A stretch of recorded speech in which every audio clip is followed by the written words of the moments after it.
Teriakan puluhan emak-emak mewarnai sidang perdana kasus dugaan penipuan berkedok investasi emas Antam di Pengadilan Negeri Kota Depok, Rabu, 31 Juli 2024. Para emak-emak ini merupakan para korban penipuan dengan tersangka RF.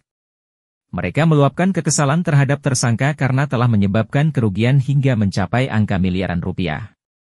Korban terjerat investasi tersebut karena iming-iming pemberian keuntungan yang cukup menggiurkan, yakni sebesar 10% dari modal yang ditanamkan.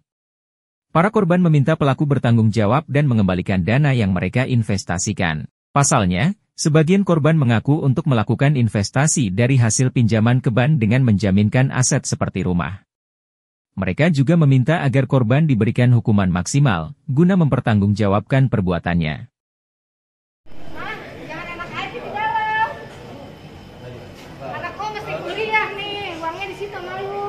Sama anak gue juga nih mau kuliah nih nih.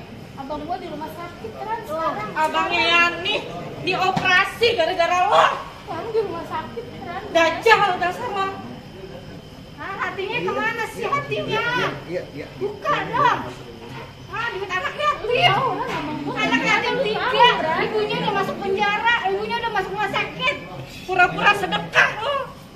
Hati lo mana hati iblis lo. Uang anak yatim, ingat. Tega banget tuh. Mana Rani yang dulu mana? Mana yang sedekah tuh? Melihat anak yatim dermawan. Mana? Orang baik ya. Punya anak, ingat anak 2, anaknya 2 tuh. Mau di mana itu anak? Mau masa depannya kayak gimana? Pakai uang haram. Hah? Di akhirat lo lebih kekal lo dari ini lo. Jangan soal baik lo, soal ini lo di dalam lo ya. Tagi di akhirat aja ya kan. Allah semua yang balas lo ya. Tahun dirayain lo. Sunatan di hotel, duit orang lo pakai. Jalan-jalan 3 negara. Jalan-jalan ke negara, 3 negara. Hebat. Ke Bali 1 keluarga. Ke Singapura. Gila lo ya, pakai duit gua lo. Enak lo ya udah jalan-jalan, kita aja di rumah mulu lo. Kemarin duit orang dipakai jalan-jalan. Rani bisa dihukum seberat-beratnya sesuai dengan kerugian kita semua.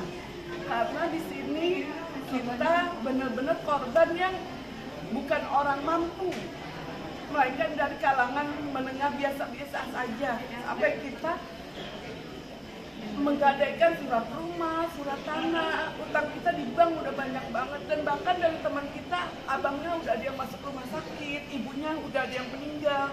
Bahkan ada uang anak-anak yatim yang masih berada di Rani. Jadi menurut saya meminta kepada jaksa hakim untuk menuntut Rani seberat-beratnya. Rata-rata berapa sih Mbak ini Mbak? Kenapa? Kerugiannya berapa? Kerugian saya pribadi 1,1 miliar lebih, 1,2 kurang. Total berapa sih Mbak dari semuanya? Dari kita semua, tim kita, pengacara Pak Andi Tatang, 22 orang, jumlah kerugiannya 7 miliar. Mungkin ada yang mau disampaikan untuk terdakwa Mbak? Buat Rani, semoga pintu hatinya terbuka dan berniat untuk mengembalikan hak-hak kita, karena di situ hak kita, hak kita semua, uang kami semua di sana, dan kita harus membayar angsuran bank. Jadi semoga Rani pintu hatinya terbuka dan berinisiatif mengembalikan uang kita semua. Jadi investnya itu minjem dari bank Mbak? Iya, ada yang juga bank. Ya saya ngajak orang juga untuk berinvestasi di sini, terus menggadaikan sertifikat juga ke bank, dan masih berjalan hutangnya. Malah sekarang nambah hutang karena saya harus mengganti rugi orang-orang yang saya bawa.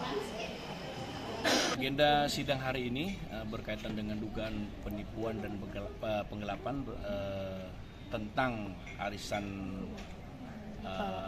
investasi emas Antam yang diduga bodong.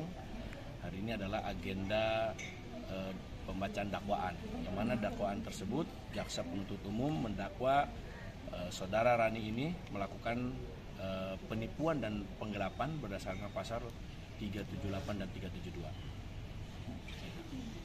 Kalau abang sendiri, korban yang ke abang berapa orang?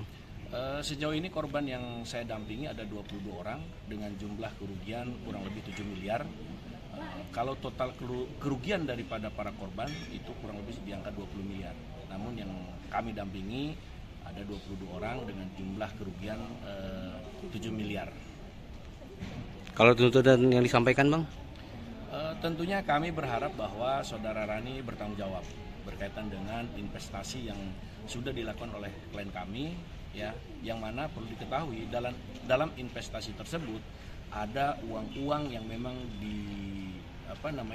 diupayakan daripada para korban ini dengan cara menggadaikan sertifikat, ya, menjual kontrakan, menjual kendaraan, ya, termasuk motor dan mobil, serta para korban ini pun mengajak rekan-rekan yang lainnya sehingga uangnya terkumpul untuk investasi kepada saudara Rani ini.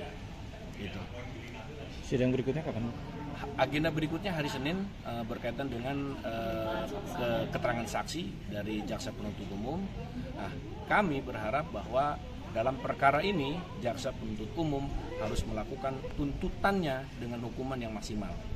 Karena kami sudah sepakat dengan para korban apabila saudara Rani tidak melakukan penggantian atau pengembalian uang kepada para korban, maka kami akan melakukan pelaporan baik pidana dan gugatan keperdataannya. Secara pidana kami sudah melakukan pelaporan.